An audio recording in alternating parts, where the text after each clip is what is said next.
Não, peraí. Opa, olha, bonito. Ah, se ele acabar, eu pego esse outro aqui. Deixa ele quieto aí. Acho que não vai acabar, não. Tá valendo, Fitinho? Tá valendo.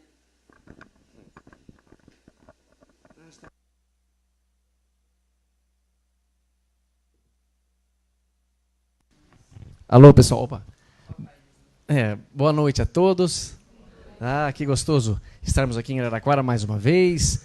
Quando o Flavinho me convidou, falou, vai ser bem carnaval, vai ser na época. Eu falei, nossa, que delícia estar lá nessa irmandade que sinto aqui, tanta boa vontade, tanta gente vibrando conosco, né? Muito obrigado mesmo por esse carinho. Não vai acordar a Maria? Não, né? Porque logo que eu cheguei, sentei ali, a Maria falou, a mamãe dela falou assim que... Ela falou, o Tato hoje. Então eu vou. Mas ela dormiu. Ah, Maria amada. Mas tudo bem. Depois ela vê pela transmissão. É muito bom também. Eu pensei num tema bem atual para a gente fazer, pelo menos nos posicionar em relação a essa festa que nós temos, do Carnaval, ou outras festas que o cristianismo acabou englobando para ele. E eu pensei que poderia ser muito interessante comentar qual é a posição da doutrina sobre isso. E eu digo claramente para vocês, pessoal, a nossa doutrina não proíbe ninguém de nada. A nossa doutrina se baseia fundamentalmente na afirmação de Paulo de Tarso, que diz, tudo me é lícito, mas nem tudo me convém. Eu tenho liberdade para fazer de tudo, mas nem sempre devo fazer tudo, porque pode dar alguma consequência. Começou uma transmissão aqui. Pode dar alguma consequência ruim para nós e às vezes não estamos preparados para receber a reação daquela ação que nós tomamos.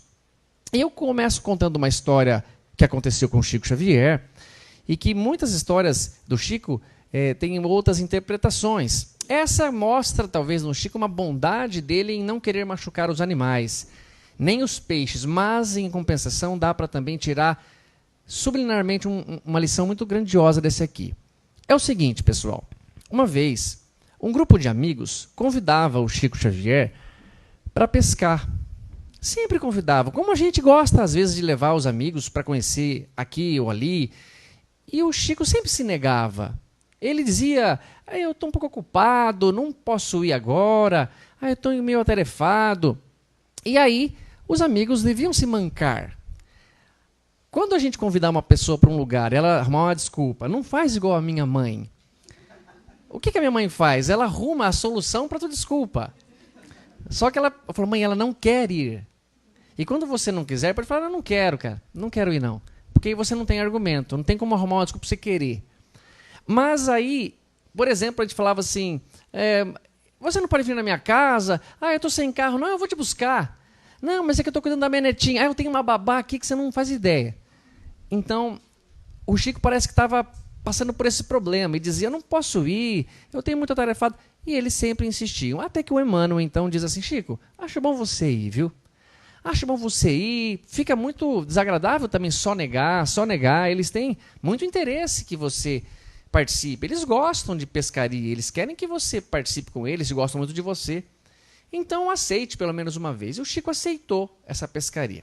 Lá na pescaria, aquela alegria, né? Nossa, você mexe no quem sabe fazer isso, uma maravilha. Já põe a pinga ali do lado. Tem gente que vai beber na beira do rio. Mas tem uns pescadores de ponta aí.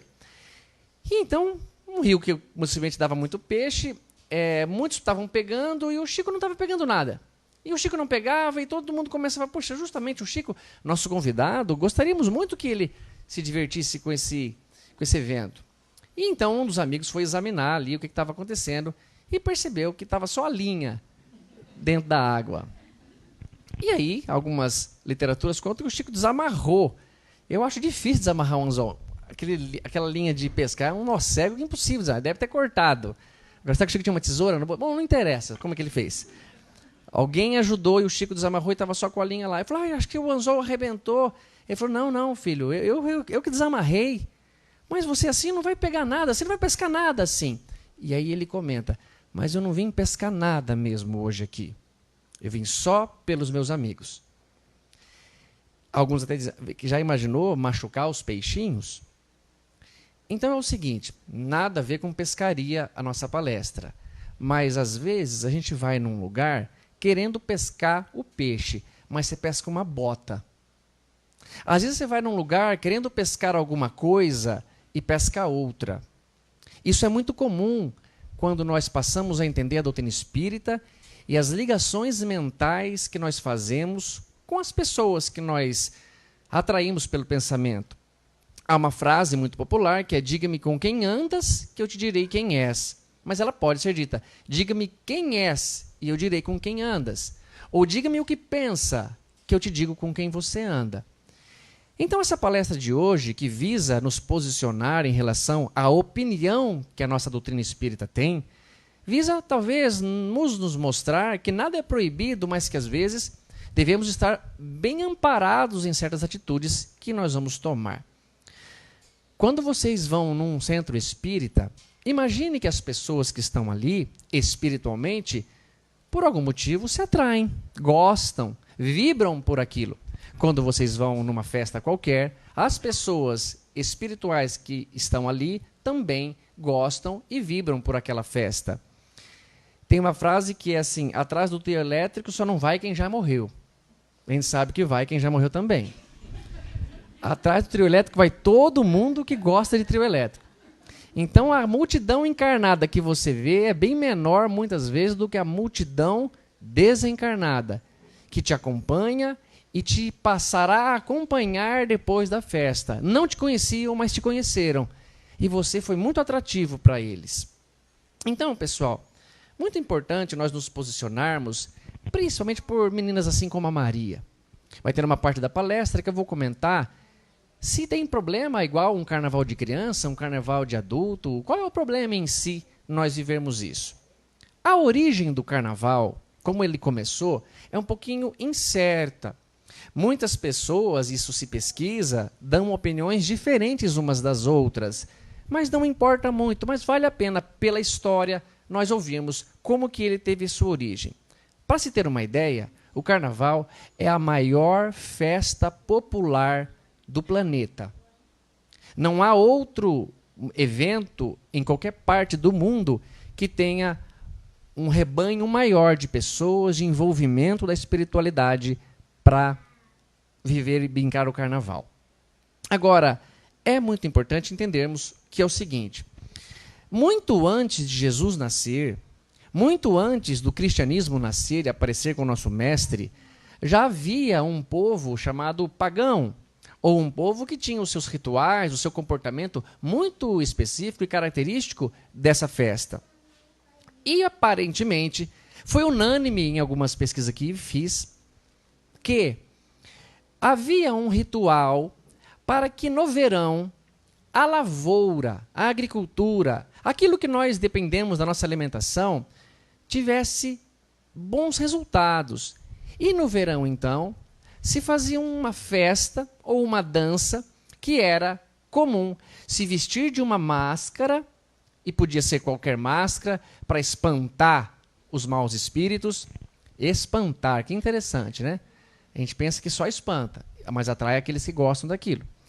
Espantar e a lavoura, a colheita ser boa. Então, praticamente se começou assim. Máscaras, corpos pintados para assustar, para ser muito esdrúxulo mesmo. E muitas vezes, mulheres que colocavam roupa de homem, homens que colocavam roupa de mulher, para que aquilo fosse diferente, para que fosse uma maneira de causar como um espantalho a presença de maus espíritos que pudessem prejudicar a lavoura. E isto há muito tempo acontecia.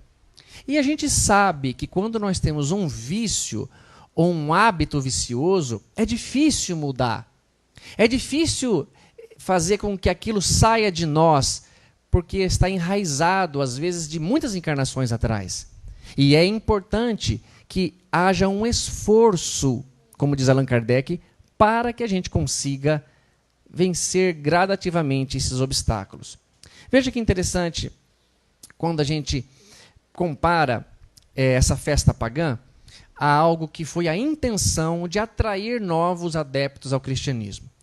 Então existiam essas festas muito populares, que na verdade era mais para um ritual de proteção da nossa lavoura, da colheita. E Jesus vem, faz o seu evangelho, ele vai sendo difundido, mas precisava-se, como hoje todos nós queremos, dentro das suas religiões, atrair novos adeptos. Sinto nesse ponto uma honestidade muito grande da doutrina espírita, porque ela atrai novos adeptos no sentido de fazer bem para a pessoa. Quando você não quer dinheiro da pessoa, quando você, como Vitinho, pede uma doação de alimento para dar a famílias que precisam, eu acho que quando você convida alguém para vir no centro espírita, pelo menos eu faço assim, é quando eu percebo que ela está muito triste, ela está muito desacursoada da vida, e eu acho que ela está vulnerável demais, e por isso acho que uma casa espírita pode ajudá-la muito. O que aconteceu com o João de Deus, aquele irmão nosso, que até nem se dizia espírita em si, foi aproveitar a vulnerabilidade de pessoas para fazer coisas que normalmente elas não aceitariam.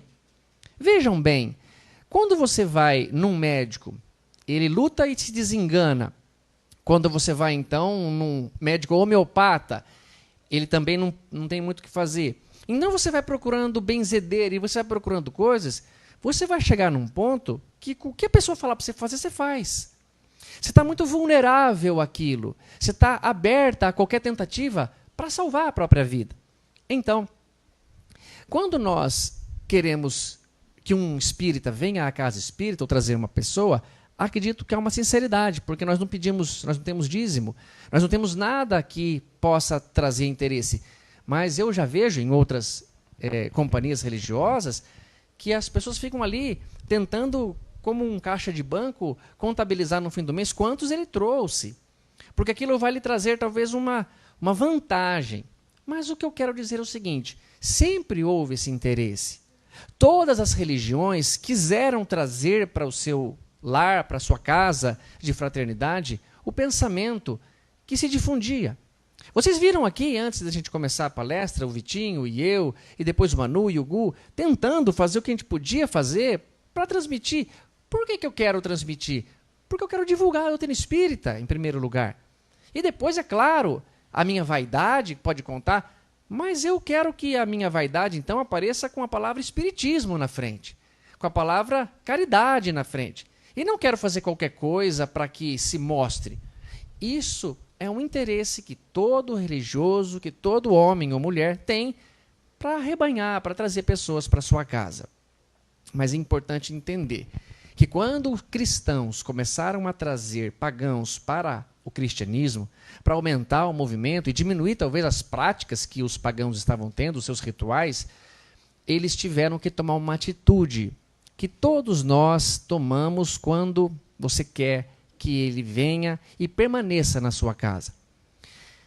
Nós precisamos não chocar demais com o comportamento que ele tem no nosso bem-estar, no nosso comportamento também. Por quê? Porque senão ele vai embora. Ele não gosta. E muitas das festas que acontecia, muitos dos rituais, passaram a ser incorporados pelo cristianismo porque era pagão e precisou ter um novo nome, mas ter uma festa parecida que simbolizasse aquilo para que eles gostassem. Já que não tem mais aquilo, então fazemos assim. Por exemplo, o Natal, é certo que Jesus não nasceu dia 25 de dezembro. Jesus não poderia ter nascido de acordo com uma referência do Evangelho de que os animais estavam ao relento. E Jesus nasceu, e nasceu o menino. O animal ao relento lá no deserto não poderia ser dezembro para eles. É frio demais.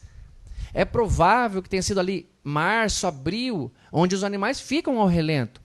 Mas por que então que se colocou 25 de dezembro? Porque é uma data onde se comemorava o sol invicto. Natalis solis invictus, que significa o nascimento do sol invencível. E que era 25 de dezembro. O nosso próprio sol, e que ele nasceu também de uma virgem, o nosso próprio sol. E este ritual foi incorporado para que no Natal, onde comemoraríamos o nascimento do nosso mestre, também se comemoraria para eles o nascimento do que eles queriam. E gradativamente você vai mudando de opinião, vai mudando a situação, até que ele incorporou e está na sua prática e não lembra mais daquilo. Eu achava que isso não funcionava. Eu achava, não é bem verdade, não é bem assim, o cara não vai largar a religião. Mas não é que Deus mandou um exemplo através da minha mãe para ver que funciona? Eu vou dar a informação para vocês. A minha mãe amava o Banco Banespa. Pensa uma mulher que gosta de um banco, cara. Ela tinha amigos lá, ela vendia umas coisinhas, relógio, e ela gostava muito do Banespa. Até que chegou uma mágoa no coração dela quando ela recebeu a informação que o Santander comprou o Banespa. Ela falou, o Banespa vai acabar, o Santander comprou. Eu falei, mãe, não vai acabar nada. Vai continuar, normal, não, o Banespa era um banco tão bom. Aí ela ficou felicíssima quando passou a chamar Santander Banespa. Ah, não vai acabar. Santander Banespa. Daqui um pouquinho eles cortaram o Banespa e ela hoje, Santander, viva o Santander. Cara, ela incorporou o Santander tranquilo. Trocou aquele SP lá e 2 listrinhas pelo vermelho do Santander. Ela ama o Santander. Funcionou. Bem mais simples, bem mais fácil. Para que bater de frente? Para que ela trocar de banco se ela se simpatizava mais ou menos com o Itaú? Então o Santander não gosta. Não, ela ficou lá e permanece. Uma outra informação que aconteceu, e é verdade, como a prática, como aquilo que nós gostamos passa a acontecer, o paraquedismo, que é uma coisa que eu, durante uma época, gostei bastante de participar, fiz o curso, até me formei, ele começou a surgir por causa dos militares que eram paraquedistas e se aposentaram. E eles gostavam de saltar do avião. Como parou o trabalho, eles falaram, vamos criar o paraquedismo esportivo, para que se incorporasse no bem-estar deles, no modo como eles queriam viver. Então, este ritual é muito clássico, que não vem do pensamento de Jesus. Não é possível que o mestre teria nos deixado certas práticas que foram adotadas até como um feriado religioso, para que nós, então, tivéssemos esse comportamento nessa época. Mas sempre lembrando que ninguém está proibido a nada, cabe a você decidir o que você faz da sua vida. Mas essa festa, esse carnaval, então, precisou-se de uma data. Onde vamos colocar o carnaval? Em que época que vai entrar? E foi estrategicamente colocado antes da quaresma. O carnaval acaba na quarta-feira de cinzas, que é o início da quaresma, aqueles 40 dias, sem contar o domingo, que acabará na quinta-feira santa.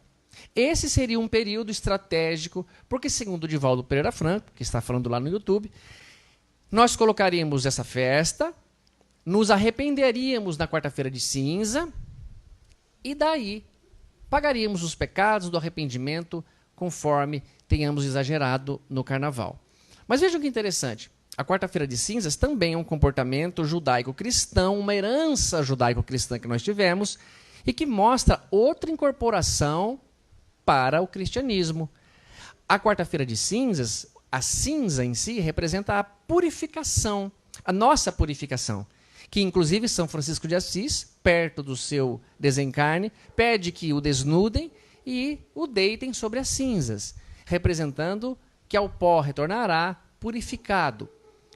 E a gente vai incorporando e liga com a entrada dos ramos, a queima dos ramos.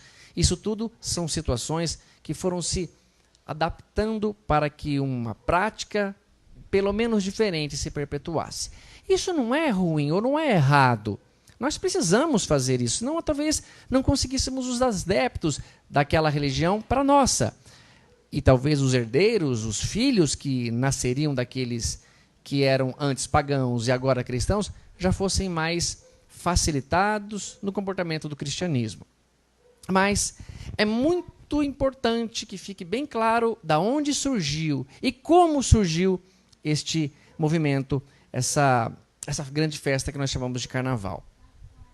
Surge então como um feriado religioso que é colocado, datado, como a gente sabe que vai ser agora na terça-feira. Existe, claro, nas leis de Allan Kardec, as leis de Deus, as leis morais, terceira parte do Livro dos Espíritos, um ensinamento que é a segunda lei moral. A primeira lei moral é a lei de adoração e a segunda é a lei do trabalho. E se a lei do trabalho é imposta, se é importante que se mantenha em exercício, se o trabalho é uma lei e nós não conseguiremos trabalhar o tempo todo, é também uma lei, a lei do descanso. É natural que nós tenhamos descanso, é natural que nosso corpo precisa de repouso. O Gu acho que deu sinal para você, não, deixa quieto. Alguma coisa que quer falar, Gu, Vitinho? Tá acendendo a luzinha ali, né, Vitinho? Tá, beleza. Então vamos continuar. Olha lá, isso aí, tá bom. Beleza, Guto, desculpa. Não queria, foi no banheiro, Guto. Aí, nós tenhamos essa ideia. É importante trabalhar, é da lei. E é importante descansar também. O descanso faz parte das 8 horas que André Luiz diz que nós tenhamos que reservar para isso. André Luiz diz, nós temos 24 horas num dia. 8 são para o trabalho. 8 horas dedicadas ao nosso sustento, a ganhar o pão, a produzir algo pela sociedade e em troca a ganhar nosso dinheiro. As outras 8 horas, dormir, é o repouso. E outras 8, para a gente ensinar nossas crianças, para o nosso lazer, para o nosso estudo, vai estar misturado nesse trabalho aí. Então, fique claro que o descanso é muito fundamental e importante. Ninguém é contra você passear, ninguém é contra se divertir, todos nós fazemos isso. Mas veja uma frase de Marco Prisco, que comentou por Divaldo Pereira Franco o seguinte: a mudança de atividade é uma forma de repouso mental, pois saímos do intelecto para a distração física agora, para a área física. Então, se você realmente está muito concentrado num estudo ou num trabalho, ou mecanicamente fazendo alguma coisa, e quando você para e vai fazer uma outra, nem que seja ainda fisicamente, você se distrai. É muito gostoso trocar de pensamento, trocar de atividade. Mas eu já digo uma coisa a vocês. É muito importante, e dá para fazer isso, você só fazer coisas úteis nos momentos de descanso.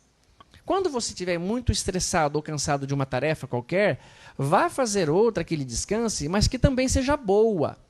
Por exemplo, aprender violão. Por exemplo, aprender um instrumento musical. Por exemplo, vir visitar um tio que está doente. Por exemplo, ir numa festa que seja bacana, que seja equilibrada. Ver um filme, um documentário interessante. Não é necessário que você mude radicalmente o comportamento do trabalho fazendo coisas que vão onerar nossa economia espiritual. Então, Marco Prisco diz isso. Agora, ele continua. A busca por alegria faz parte da nossa existência, da existência humana. Então, esta é uma lei que é colocada e que ninguém está contra descanso. E às vezes, se pronunciando, muitas pessoas que querem se defender daquele pensamento, às vezes alegam, então agora não posso mais ter meu descanso, não posso ter meu lazer. Não é nada disso. Claro que pode, mas é como eu comentei. Precisamos ter um comportamento no descanso compatível, prazeroso à nossa economia espiritual. As leis morais, Kardec diz isso na Revista Espírita, por serem leis de Deus, não podem chocar-se entre si. Eu não posso, por exemplo, entrar aqui na casa, receber uma ordem do Vitinho e uma ordem do Gu opostas. Eles estão em desarmonia de entendimento. Qual é a cláusula, então, que nós vamos seguir? E há uma outra lei, depois da lei do trabalho, que é a lei do progresso. E nós, seres humanos, estamos na Terra para progredir em 2 modos, intelectualmente e moralmente. Intelectualmente, dizem os espíritos, é muito mais fácil progredir. Progrediremos sempre, porque vamos na escola, porque temos que aprender muitas coisas que usa a faculdade cognitiva. Então, quase todo mundo está evoluindo intelectualmente, mas moralmente é bem mais difícil. Nem sempre está se evoluindo moralmente. E para evoluir moralmente, nós precisamos fazer um certo esforço. E esse esforço quase sempre é contrário aos nossos instintos. Se nós viemos de comportamentos ancestrais, onde se brigava com a comida e quem ganhasse não seria a comida, nós precisamos passar a desapegar-se disso.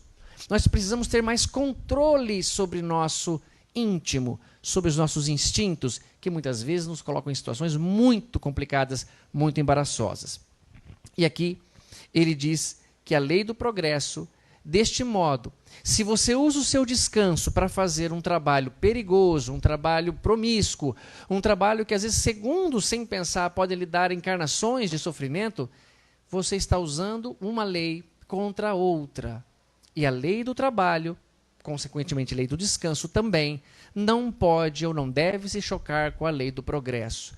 Mas então como que eu descanso progredindo? Fazendo bom uso desse tempo. Fazendo um trabalho que não precisa ser só assistencial. Às vezes a gente fala, caridade, caridade, e em si está esquecendo em casa pessoas que precisam do nosso companheirismo, do nosso controle, da nossa ajuda. Muitas vezes um tio, muitas vezes uma avó, uma mãe, um pai, um irmão mais novo que não entende de matemática que você sabe tão bem. Dar uma atenção àquela pessoa que está precisando de uma certa ajuda. Só um toque, só um empurrão. Pode saber que o seu mérito está sendo muito maior do que o dele.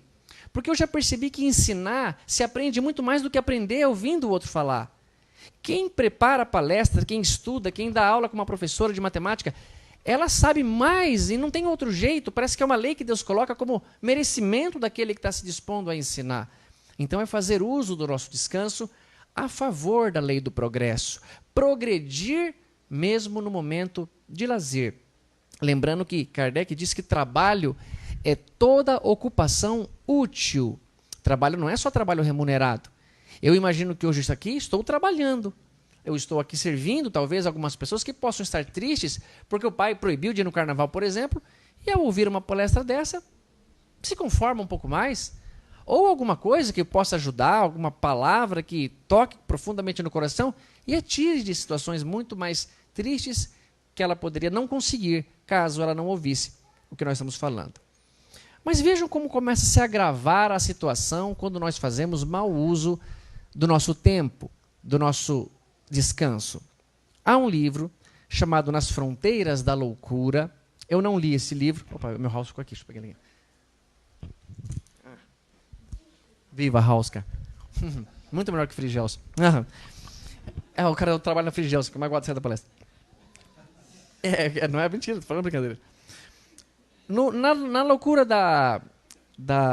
Na Fronteira da Loucura, o livro de Manuel Filomeno de Miranda, psicografado pelo Divaldo. Eu confesso, não li o livro inteiro, eu pesquisei no livro, porque sabia, eu vi comentários e fui atrás disso. Dr. Bezerra de Menezes coordena um hospital, um pronto-socorro espiritual no período do carnaval. Por que será que ele faz isso? Por que no período do carnaval, o Dr. Bezerra de Menezes, que tem muito o que fazer, quanto mais elevado é a espiritualidade, mais ele trabalha, mais ele está disposto a isso. Por isso que Jesus não precisa mais nem dormir, não perde tempo, ou não tem mais esse descanso físico. Por que será, eu fiquei pensando, que o Dr. Bezerra de Menezes vai prestar socorro ou reforça o atendimento num pronto-socorro espiritual? O que ele pode fazer por machucados, por feridos, por brigas que deu na terra? É porque justamente a parte espiritual, nesse momento, ataca forte a gente. Eu não sei se vocês percebem, não tem muito em si a ver com o carnaval, mas vocês percebem a diferença de vibração do Natal para o Ano Novo? Eu percebo claramente. E se você prestar um pouco mais de atenção, você nota que o astral é outro. Mas Jesus nem nasceu de 25 de dezembro, não importa. Não importa porque o Chico Xavier via sair luz da cabeça de Nossa Senhora na estátua ou num gesso lá na Igreja Católica. E não tinha luz nenhuma lá, mas era o amor do católico. A fé fazia iluminar a cabeça de Nossa Senhora. Ele via a hóstia do sacerdote, como ele chamava, quando ele colocava na mão ou na boca do fiel católico, iluminar o católico. E sobre ele caía uma chuva de pétalas, ele falava, pétalas de luz. E essas pessoas iam lá e oravam e ajoelhavam. Nem em todas, ele dizia. Por que será que acontece isso? Porque a vibração que nós temos, somada à vibração do mundo espiritual, vai fazer a gente sucumbir a algumas forças que são irresistíveis por enquanto. Mas olha que frase que está nesse livro. É muito diáfana. Diáfana é transparente. A linha divisória entre a sanidade e o desequilíbrio mental. Imagina um campo de futebol e vai servir para dois exemplos. O campo de futebol ele é marcado por linhas, pequena área, grande área, né? Eu sou muito ruim para futebol. Mas tem o escanteio, tem as partes ali. Imagine que você vai jogar um jogo sem linhas demarcatórias. O campo é o mesmo, mas não tem nenhuma marca. E você derruba o Vitinho, por exemplo, perto da área. Ele caiu dentro ou ele caiu fora? Foi falta ou foi pênalti? Não tem uma linha demarcatória. Aí é que está o problema. Muitos vão dizer, eu só vou lá dar uma olhada. Não vai ter problema. Eu só vou lá ficar um pouquinho. Eu só vou fazer... A linha demarcatória é muito tênue. É muito diáfana, é muito transparente. Você às vezes não percebe e vai se deixando levar. Às vezes acontece de você nem estar querendo muito ir e você leva uma pessoa que não queria ir, ela chega que mais agita, meu. Ela pega um fogo. Por quê? Sei lá, alguma influência dela. Isso até é uma coisa que o Divaldo falou que ele se descobriu médium por isso. Ele falou que ele ia num velório, chorava mais do que a viúva, meu. Ele falou, mas por que eu estou tão triste? Aí ele ia num casamento e ficava mais feliz do que a noiva. Ele falou, nossa, a minha alegria oscilam muito. Talvez os médiuns mais sensitivos captam mais, percebem mais. Eu não fico nada, cara. Se eu quero ir num lugar, eu vou e gosto, porque tá bom. Agora, se eu não quero ir, não vou e falo que estava ruim. Mesmo que tenham ido e gostado. Não percebo, mas muitos de vocês já percebem que querem, muitas vezes querem ir, e a hora que chega na porta não conseguem entrar. Dá uma crise de choro, fica incomodado, não quer ir embora. E em si não vai acontecer nada lá não. Não vai pegar fogo, não é nada disso. Não quer embarcar num avião, não quer subir lá na... Não é que vai cair. Não sei, alguma coisa ela não gostou, a vibração das pessoas. E isso acontece e é perceptível em nós. Mas que fique muito claro que o Dr. Bezerra de Menezes falou, através do Manuel Filomeno de Miranda, né, isso, que é muito difícil você discernir o que é normalidade, o que é sanidade e loucura mental. E isto nós precisamos, então, estar cientes para encarar, para viver uma realidade dessa. Por que, então, que o Dr. Bezerra de Menezes reforça o pronto-socorro espiritual na época do carnaval? Imagina que vai ter final de campeonato entre dois times muito grandes, Palmeiras e Corinthians. E os caras estão com sangue no olho, meu. O que acontece com os policiais? Eles são reforçados. Por quê? Porque pode dar uma briga muito feia. Agora, se for Bangu e Criciúma, deixa jogar. Ninguém quer ver. Agora, Palmeiras e Corinthians, final de campeonato, nervos à flor da pele, fica ambulância parada, fica um policial, fica reforço. Porque é uma área sujeita a acontecer briga, a acontecer complicações. É por causa disso que o Dr. Bezerra de Menezes reforça e presencialmente assiste um pronto-socorro espiritual na época do carnaval. E ele não fala que é também em outra época. Então eu concluo, é no carnaval e ele vai fazer outra coisa em outro tempo, outro horário. É muito detalhizado, é muito sutil que a gente pense nisso e respeite nisso. Também nesse mesmo livro, ele fala de uma coisa chamada psicosfera. Psicosfera pode ser entendida como, para os hindus, como uma egrégora. É uma somatória, é um resultado de pensamento que todo mundo tem e que atrai e ela cria um corpo vivo. Por exemplo, quando você começa a pensar em qualquer coisa, outras pessoas em qualquer parte, tanto encarnada quanto desencarnada, porque desencarnado também pensa, e por isso a frase de René Descartes, penso, logo existo, porque nem tudo que você faz significa que você existe. Por exemplo, como, logo existo? Não, Jesus vive e não come. Existe e não come. Durmo, logo existo? Não, mesma coisa. Mas pensar, eu acho que não tem alguém que viva, exista e não pense. Então, penso, logo existo, é talvez o exemplo máximo do que é existir e existência.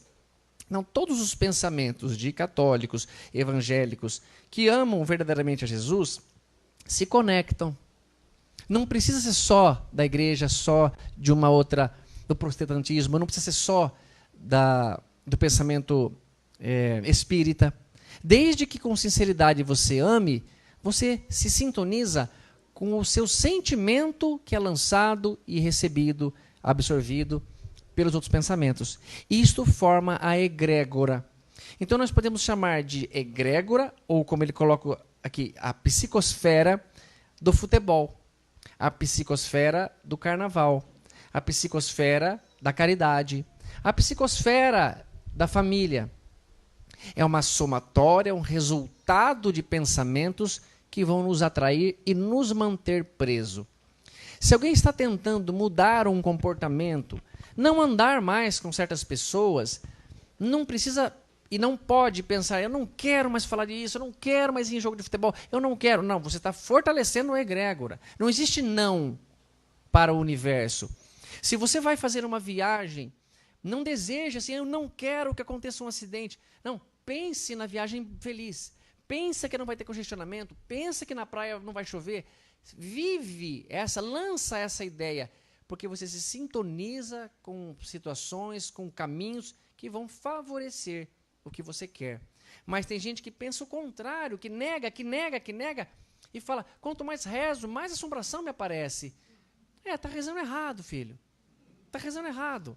Reza direitinho, deseje, faça a tua parte, dê o teu passo a caminho de Jesus, que ele dá 1000 na tua direção. Você dá mais um para cá, ele dá mais 1000, já são 2000 do mestre. Tenho certeza que é essa proporção ou mais dele. Mas nós precisamos pensar direitinho. E às vezes a influência do lugar impossibilita a gente fazer. A Rê mandou um vídeo do Haroldo, maravilhoso, a Aninha me mandou também, onde o Haroldo propõe isso no carnaval. Vamos pensar diferente. Vamos pensar em algo melhor. No momento, vamos jogar contra esse tipo de vibração deletéria, ruim à nossa economia espiritual. Esse é um posicionamento importante que tenhamos, porque estaremos fortalecendo a egrégora do respeito, do amor, da família e enfraquecendo em si a egrégora da promiscuidade, do problema, do HIV, dessa situação. Tá bem? Isso é bem interessante a gente pensar. Então, a psicosfera ou as egrégoras acontecem sempre, existem sempre.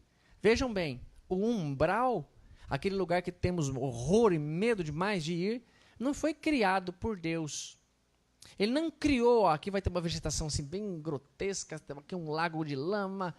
Não, isso é somatória, resultado do caldeirão de pensamento que aquelas criaturas têm, que formam aquilo lá. Vamos imaginar que fosse possível fazer isso? Eu vou tirar os vibradores mal do umbral e vou colocar num lugar bem legal, numa colônia. E os da colônia eu vou pôr para cá. Em pouco tempo a coisa começa a mudar.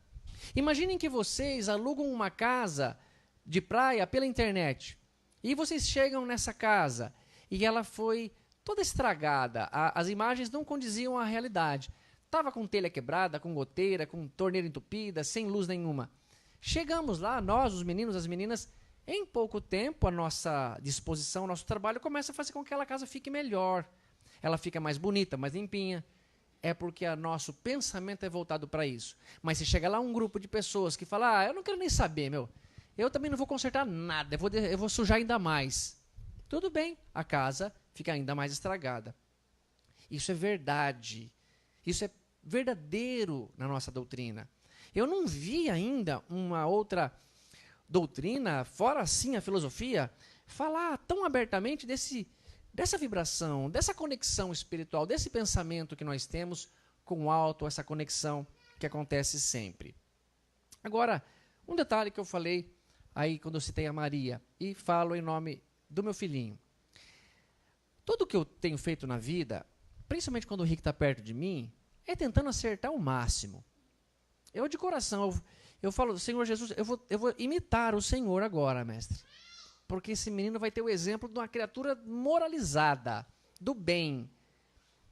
E eu faço o quê se ele me pedir? Papai, leve eu lá no carnaval? Eu levo. Quer conhecer? Claro, filho, vamos lá. Mas eu não vou, da minha parte, estimular que vai chegar um lugar muito legal, filho, vamos fazer uma máscara de cobrinha, vamos fazer um negócio, você vai lá. Não, eu não vou favorecer isso. Eu vou lá com ele e talvez ele ia mostrar um pouco de desagrado com aquela festa. Naturalmente, O Henrique gosta muito das coisas que eu gosto. Ele se alegra quando eu me alegro com as coisas que ele fez. Eu percebo que nós, pais e mães, temos uma influência muito grande no filho, na filha, até uma certa idade. E é por isso que Allan Kardec diz, perguntou, por que um homem tão espiritualizado, um gênio, muitas vezes, ao encarnar, passa outra vez pelo estado de infância? Por que uma criança como Einstein, Stephen Hawking, Leonardo da Vinci, um Voltaire, passa outra vez por infância, tem que aprender a escrever? É porque a moral dele é mais fácil de ser trabalhada nessa fase. Ele diz assim, porque nesta fase, o espírito que está ali encarnado tem a moral mais suscetível a novas considerações, novas influências e aprendizados dos pais. Essa fase é propícia para se abafar más tendências, estimular coisas boas deles. E Kardec, no Evangelho segundo o Espiritismo, obtém essa informação. Que quando você recebe um espírito para criar, ele é compatível e condizente com a tua capacidade de educá-lo. Portanto, a todo pai e mãe, Deus perguntará, que fizestes do filho que confiei a vossa guarda? Isso é muito sério, essa pergunta. Pelo menos para mim, que tenho levado a sério a criação do Henrique. Mas veja que interessante. Quando ele passa por esse estado de infância, Allan Kardec diz que desde cedo o pai e a mãe observam bons e maus procedimentos dos filhos. Desde muito pequeno, ele mostra raízes de vidas passadas. Ele diz assim, tratem os pais de observar esses vícios e tratar de cortá-los antes que lancem raízes muito profundas. Ir numa matinê de criança não tem problema algum. A egrégora que está ali vibrando é light, é muito tranquila. Eles não sabem nem direito o que é sexo. Como o Henrique uma vez perguntou para mim, papai, falei, oi, o que é sexo? Eu gelei, cara. Mas um cara gelado. Eu falei, como assim, o que é isso? Ele falou, não, porque estava preenchendo aqui com a mamãe, nome, rua, cidade, endereço. E perguntou sexo. Falei, para saber se você é menino ou menina. Quer aumentar mais, Vitinho? É isso, não? Aumenta, se for para casa, beleza aí. Então, sacaneia. Daí é o seguinte, quando você... É uma delícia vocês, não. Você abaixou tudo, gente. Não, mentira. Quando, então, você leva a criança lá, não tem problema em si. Você encontra um pai de uma outra criança, você conversa, você compra um suco para ele, legal. Mas ele vai crescer. E se ele gostar bastante dessa prática, ele não vai mais querer participar de carnaval de criança. Ele vai querer participar agora das festas de carnaval que nós temos. E eu já falei uma vez, até uma grande amiga falou, não fala assim o endereço da sua casa, não é legal você falar. Eu moro lá em Bauru, perto do Taust, fica assim. E é perto também de um barzinho muito popular que chama Bebê Batatas. E tem sempre lá umas micareta, teve lá essa época. Eu perguntaria a vocês, o Vitinho nunca foi em casa, o Vitinho nunca me deu essa alegria, mas o Gustavo já foi, Flavinho já foi, Manu Mandelli já foi, Mireia já foi, Renata já foi, e viram, e é verdade. O meu portão é um portão de vidro. Não assim, todo de vidro. Ele tem uma parte metálica e tem uma parte que é de vidro. Então, mesmo que o portão baixo, dá para você ver o que está acontecendo na rua. Então, dá para eu ver quem está passando por ali, subindo para a micareta. O que vocês acham que sobe ali? Cara, sobe uns moleque forte, assim que nem eu, com umas camisetas cavadas, que é uns moleque deve ter 17 anos, não é possível, muito forte. Bonito assim. Falei, para quem gosta do sexo masculino, esse moleque é o primeiro. Mas logo vem uns 3 da turma dele e todos, pessoal, estão carregando um engradado de alguma coisa. Tem menino que passa e não dá para ver o que tem dentro, com aquelas geladeiras de isopor, aquela geladeira, o cooler. E aí, eu falei, o que será que tem dentro desse cooler? Será que é água mineral? Não deve ser água mineral. E aí, lá na casa dele, os amigos espirituais meus que estão vendo também pelo vidro, Falou, cara, esse cara vai beber. Vamos lá beber com ele. Mas não passa só menino. Passa umas meninas. E aí eu falo, ou você entra para dentro, ou você não vai aguentar e querer ir lá. Não, brincadeiras à parte. Mas passa umas meninas com uma roupa curta, que até parece, eu vi algumas delas, parece que trocando de roupa, vamos dizer assim, porque acho que na casa dela não podia sair com aquela roupa. Então, perto do pai ou da mãe, ela saiu com uma roupa e lá estava com outra. E eu falo, moçada, pensem bem. Esses meninos e meninas estão com os hormônios no pico. É aqui o perigo da gravidez. É aqui que tem que segurar. Depois da idade de 50 anos, tem até uma música do Silvio Santos aí que eu não vou cantar, mas tudo bem. Que é o papagaio do vovô, sobe mais, né? A pipa, né? Tá. Então tudo bem. O que acontece? É a flor da pele. Até esse, para mim, é um posicionamento que eu digo assim, quando o Riquinho começar a entrar na sua fase perigosa de vida, que é uma faixa etária, tanto é que falaram que o Mick Jagger saiu já há muito tempo da fase perigosa, mesmo sendo um cara que é considerado um homem doido, desequilibrado, não. O que a gente diz?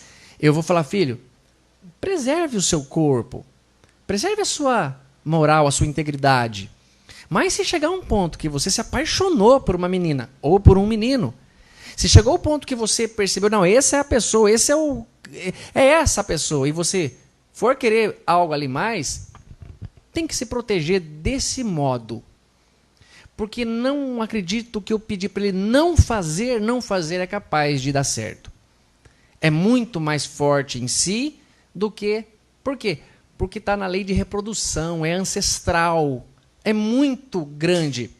Mas nós conseguimos, evitando nos expor a certas situações. Então, quando eu estou ali parado e vejo pelo vidro subir nessa turma, eu falo, moçada, os encarnados são esses. E a turma dos desencarnados a influenciar. Porque muitas das pessoas gostam de ver pessoas tendo relações de qualquer espécie. Nós, muitas vezes, assistimos filmes e gostamos de certas situações que vemos. Agora, imagina você estar num lugar que você pode entrar e sair do jeito que quiser, influenciar na orelha do protagonista, faz assim, muda para essa posição, faz aquilo, e ele não te perceber. Então é uma coisa assim, bem clara a doutrina. Você tem condição de ir lá? Você tem condição de estar ali? Uma vez o Chico Xavier tinha sido... estava frequentando uma casa, ou foi convidado para ir numa casa, não a história da pescaria, e a pessoa disse assim a ele, Chico, você vai naquele lugar lá, ô louco, você vai passar ali, você tá louco, esse lugar, a gente não sei o quê. E ele ficou meio incomodado e falou, ô Emmanuel, estão falando para eu não ir. Ô Vitinho, você trocou a pilha desse ou não? Porque acho que ela está acendendo aqui, ó, você vê que as pilhas estão acabando. Então aí, ó. Pode ser que o volume aumente agora, Vitinho, não sei, veja aí. Aí acontece o seguinte, ele fala, mano, eu não sei, devo ir ou não devo ir? Estou preocupado. E ele fala, Chico, para mim não tem problema nenhum você ir até aquela casa. Eu fico mais preocupado se você consegue sair de lá. Isso que é o que nós precisamos entender. Ir a um lugar em si, tudo bem. Mas quem nos acompanhará? No livro que nós citamos aqui, ele fala, Dr. Bezerra de Menezes, que muitas das pessoas que foram para um lugar qualquer, como o carnaval, ele fala desse assunto, voltará agora acompanhado de alguém que não estava acompanhando. Ele voltou para casa com você, ele se sintonizou com você, você é muito agradável para ele. E agora ele vai tentar viver uma realidade que você vai fazer um esforço bem maior se não quiser viver. Eu tenho um texto, pessoal, do Emmanuel, que conta coisas muito grandiosas para a gente, e sempre dá uma posição, que eu queria que vocês tivessem esse pensamento, essa posição. Imagina que nós somos todos filhos do Emmanuel. O Emmanuel é nosso pai, encarnado. E você vai pedir para o teu pai um conselho. Pai, posso ir na festa do carnaval? Pai, posso fazer isso? O Emmanuel vai nos responder. Se nós somos espíritas, é porque Emmanuel, André Luiz, Chico Xavier, Allan Kardec, Dr. Bezerra de Menezes, Meimei, essa turma aí, são pessoas que a gente respeita, a gente se orgulha, a gente gosta da história deles. E acima de todos, Jesus. E eu já me confiei a essa informação. A doutrina nos quer o bem. Ela não quer o nosso fracasso. Ela não quer a nossa infelicidade. Então, se eu perguntar ao Emmanuel sobre isso, olha o que o Emmanuel responderia. Nenhum espírito equilibrado, em face do bom senso, que Allan Kardec pede sempre, bom senso que deve presidir a existência das criaturas, pode fazer apologia da loucura generalizada que adormece as consciências nas festas carnavalescas. O Emmanuel falou, então, que nenhuma criatura dotada de bom senso, de algum equilíbrio, pode aceitar uma loucura desse modo, como acontece de adormecer as consciências nas festas carnavalescas. Não vale falar assim, pessoal, poxa, eu fiz o ano inteiro caridade, eu tenho direito a tal coisa. Não, nunca você terá direito ao que não é bom. Você pode ser uma pessoa que vende protetor solar e você faz campanha. Se você deitar no sol sem protetor, você se torra. Não tem dessa. É claro que tem atenuantes, mas não faça o bem para ter direito de fazer coisa que é ruim. Não dê a chance a uma coisa que muitas vezes você não tem capacidade de sustentar.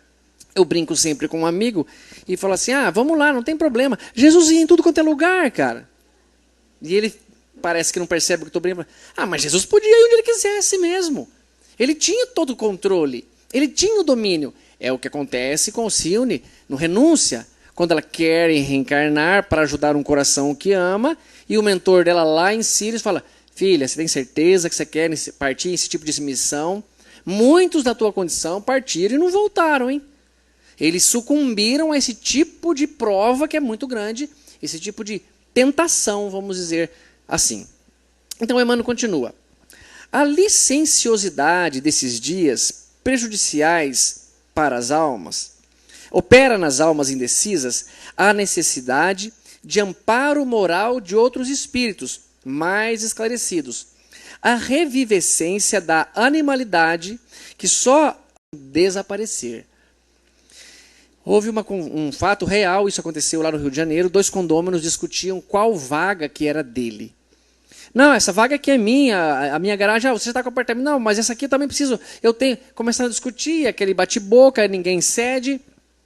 O mais forte agride o mais fraco. Bate, dá um pontapé, não sei o que, ele fica ali, ele volta para casa, pega o revólver e atira no mais forte. Isso aconteceu no Rio de Janeiro.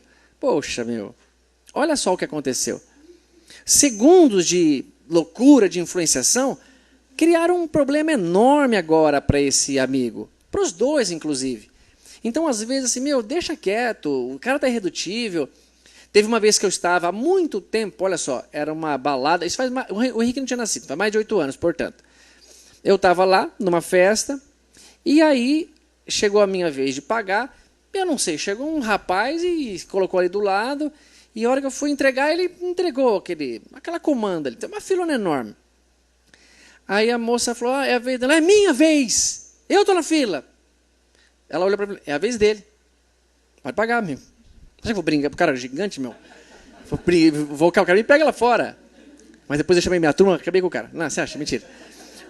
Mas é o seguinte, ele deve estar com pressa. Eu crio para mim uma história de que ele não está bem, ele está precisando ir embora, ele está com pressa. Ele recebeu notícia que a esposa dele está se sentindo mal, sei lá, qualquer coisa. Mas para que eu ia impor um direito ali? Eu pago dali 5 minutos depois, que foi o que aconteceu. Então, é importante isso. É o bom senso, é a lógica do fato acontecendo. Então ele diz assim, e esse rapaz é esse que mata o outro, agora quantas encarnações vai demorar para aprender, quantas encarnações vai ter que organizar para reencarnar junto com esse amigo, sei lá, como teu irmão, e em segundos que você poderia ter evitado. Ele diz assim, há nesses momentos de indisciplina sentimental o largo acesso das forças das trevas nos corações, e às vezes toda uma existência não basta para realizar os reparos precisos de 1 hora de insônia e de esquecimento do dever. Ele falou exatamente o que essa história falou, que o André Luiz fala. Às vezes, segundos de mente sem pensar, não dá para prever quanto tempo você vai gastar agora. Emmanuel continua lindamente. É estranho que as administrações e elementos de governos colaborem para que se intensifique a longa série de lastimáveis desvios de espíritos fracos, cujo caráter ainda aguarda o toque miraculoso da dor, para aprender as grandes verdades da vida. Lembra o encontro de Jesus e Públio Lentulus? Ele oferece um caminho a Públio. Pode seguir-me agora, filho. Se quiser. Agora, se não quiser, pode esperar alguns milênios. E depois, no sonho que ele tem, quando ele recusa o convite do mestre, lá os mentores falam assim, e você escolheu um caminho difícil. Só os longos séculos de dor vão te fazer reparar o erro e ir para o descanso do nosso Pai. Então ele comenta, é estranho imaginar que os governantes fazem isso ainda. A ação altamente meritória seria a de empregar todas as verbas consumidas em semelhantes festejos na assistência social aos necessitados de um pão e um pouco de carinho. Ao lado dos mascarados da pseudo-alegria, pseudo-falso, passam os leprosos, os cegos, as crianças abandonadas, as mães aflitas e sofredoras. É verdade. Quanto que você vê na arrecadação para fazer a sopa aqui da casa, quanto esforço meritório. Poxa, como seria melhor destinar essa verba, esse dinheiro que é arrecadado de coisas que nós pagamos? Agora, muitas vezes, pessoal, a gente escuta, mas há uma verba destinada para a cultura, uma destinada para a educação. Tá, é necessário que se faça até para equilibrar. Mas imagine que você é o governador da tua casa, é o presidente. Então você tem TV a cabo, que representa a cultura, e você tem a sua farmacinha lá, que representa a saúde. E você tem a cozinha, que representa a alimentação. E o dinheiro está dando. Então você paga o TV a cabo, tem a farmácia em dia e tem a tua comida. Só que a coisa piorou, perdemos o emprego e só um está tendo renda ou ninguém. E você fala, eu queria tanto comprar remédio para minha pressão alta, mas esse aqui é da TV a cabo. Ninguém deve pensar assim. Há prioridades na nossa vida, há coisas na frente. E se o governo em si não faz, nós vamos fazer com nossos recursos. Mas eu acho, você é contra a festa de carnaval? Não, mas paga com o teu dinheiro, meu. Vai lá, banca a tua fantasia. Eu não sou contra a cultura, não, mas eu acho que a cultura do carnaval ofende os roqueiros. E a galera do rock and roll? Cadê o festival? O governo vai dar para eles também? Não, eles que façam com o dinheiro deles. Se eu fosse presidente, eu acho que eu destinaria coisas fundamentais, a educação nossa, a nossa saúde, a nossa prevenção contra a segurança da nossa cidade, mas em si, eu não patrocinaria festas que em si geram coisas ruins para nós. Mas é o que o Emmanuel acabou de falar. Que nossos irmãos espíritas compreendam semelhantes objetivos de nossas despretensiosas opiniões, colaborando conosco dentro de suas possibilidades. Aqui é o ponto da palestra. O Emmanuel está pedindo, nosso Pai, na metáfora que criei, que dentro das nossas possibilidades colaborem com a doutrina espírita, dentro das nossas possibilidades, para que possamos reconstituir e reedificar os costumes para o bem de todas as almas.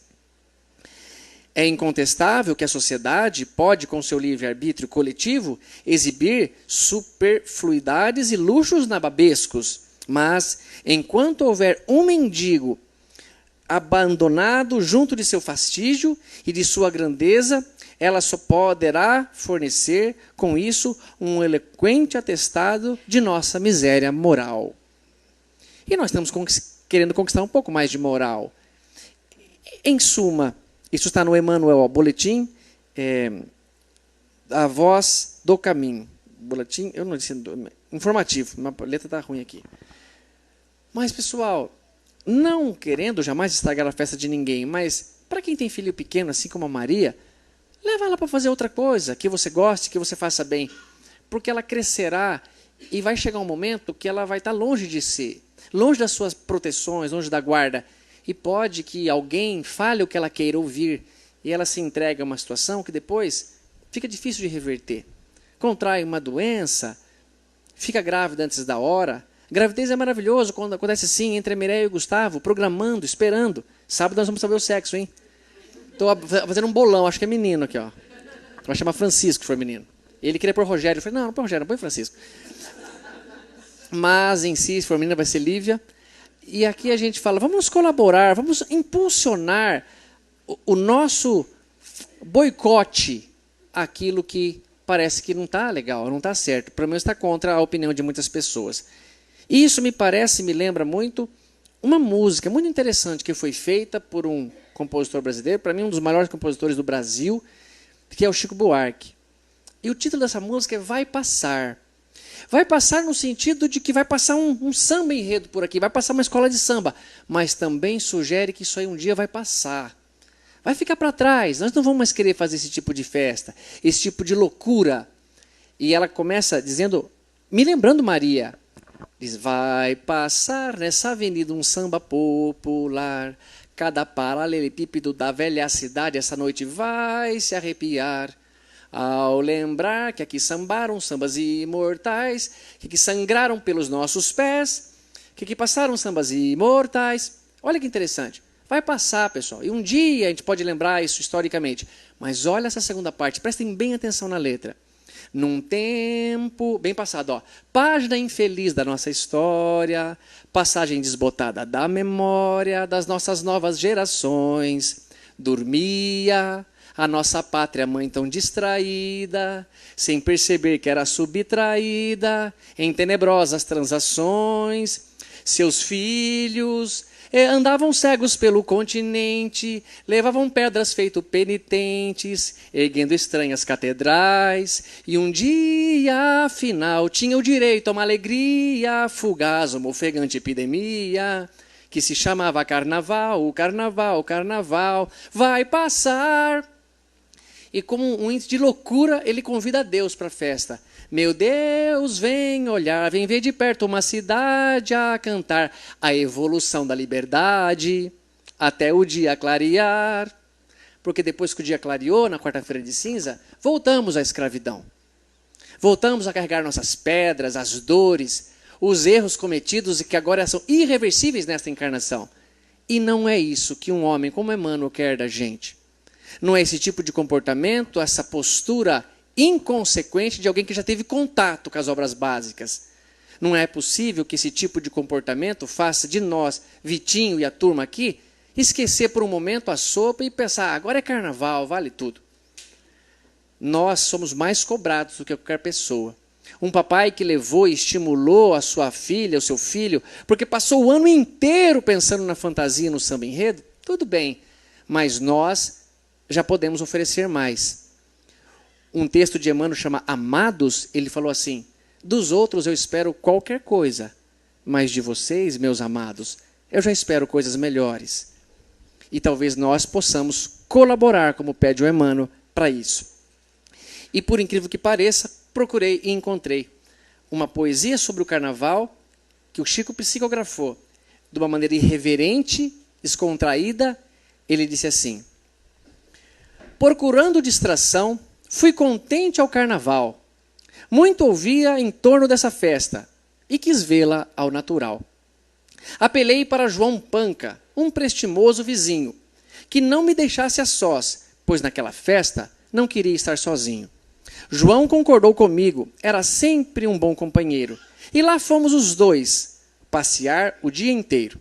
João falava de caridade, mas a festa estava à espera. Era preciso seguir em frente, pois beneficência já era. Já que falava em virtude, passei a ver Dona Bela, que da janela nos atirou um vaso, pingando uma estranha água amarela. Um tanto desapontados, visitamos Dona Ninha, que nos jogou sobre o peito 2 titicas de galinha. João se mostrou amargurado e, como alguém que se poupa, regressou à própria casa a fim de trocar de roupa. No caminho, encontrei um grande praça, Léo, filho de Dona Esther.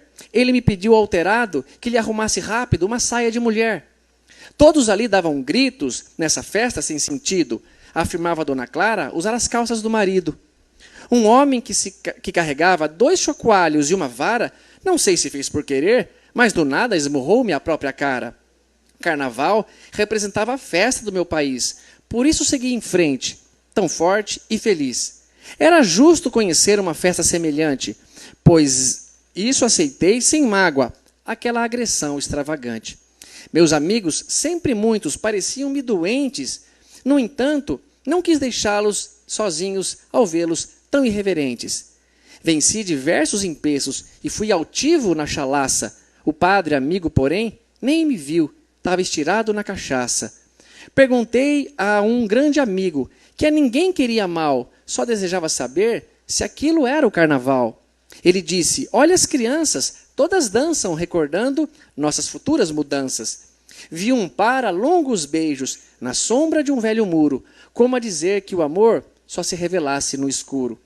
Disse-me um desconhecido, se o senhor quer demorar-se procurando amigos maus, está no lugar certo. Cheire forte este pó, mas antes me pague 80 paus. Assustado, retornei à minha casa, meditando, por sinal, se o carnaval o que seria, bom ou mal. Pensei então muito em meu pai distante, quando minha mãe falou, filho, na vida o carnaval é uma loucura, como uma doença que a todos contaminou. Mas é possível se curar dessa doença. Ela não é como o HIV. Dá para a gente se descontaminar com um pouco de esforço.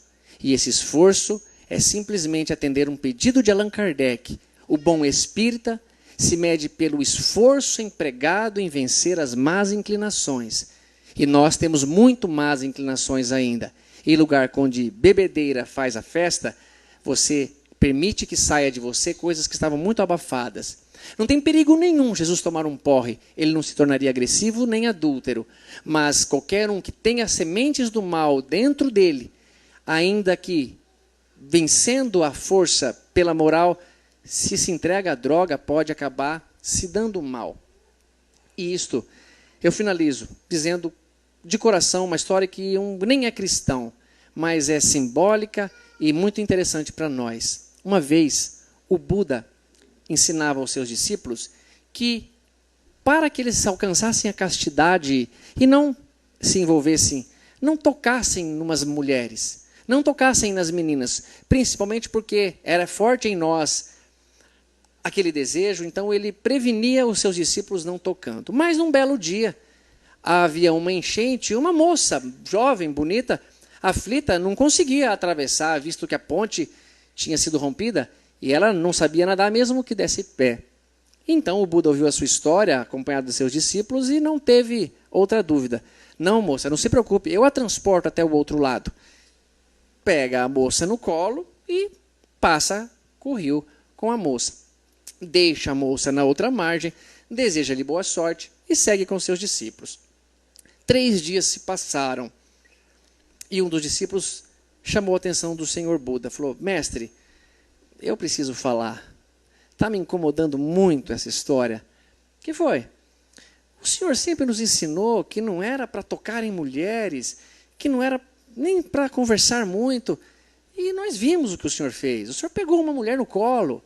O senhor pegou uma mulher, atravessou o rio com ela e largou ela lá na outra margem. Ele falou, é verdade. E agora eu entendo. Por que eu pedi isso a vocês? Eu peguei a mulher, a transportei e larguei na outra margem. Mas, pelo visto, 3 dias depois, vocês estão carregando esta mulher ainda. Nós, às vezes, somos covardes e chamados assim quando fugimos a algo que alguém quer que a gente faça. Mas, para mim, como Aristóteles falou, coragem não é inconsequência. E coragem não é covardia. Coragem é entender que se eu tenho uma namorada que está lá em Vila Velha, a Aninha, e que eu possa fazer alguma coisa, que eu fique com os meus amigos. E que se eu for um dia como Cristo, que não tem perigo, que eu ajude quem precisar. Mas que eu sou alguém que bebe demais, então é que eu não vou aceitar certas situações. Para minha prevenção, isto é coragem. Porque conheço a mim mesmo e sei que certas situações podem me perturbar e eu faço um esforço depois para deixar aquela companhia que me incomodou. E eu espero que com essa palestra atendamos o pedido de Emmanuel, que fortaleçamos a nossa moral, a nossa conduta, mostrando que há muita alegria, sim, em outros lugares, e que é possível descansar sem nos arruinar. E que vocês todos e nós possamos aproveitar as belezas do carnaval, e não as tristezas que ele pode nos trazer.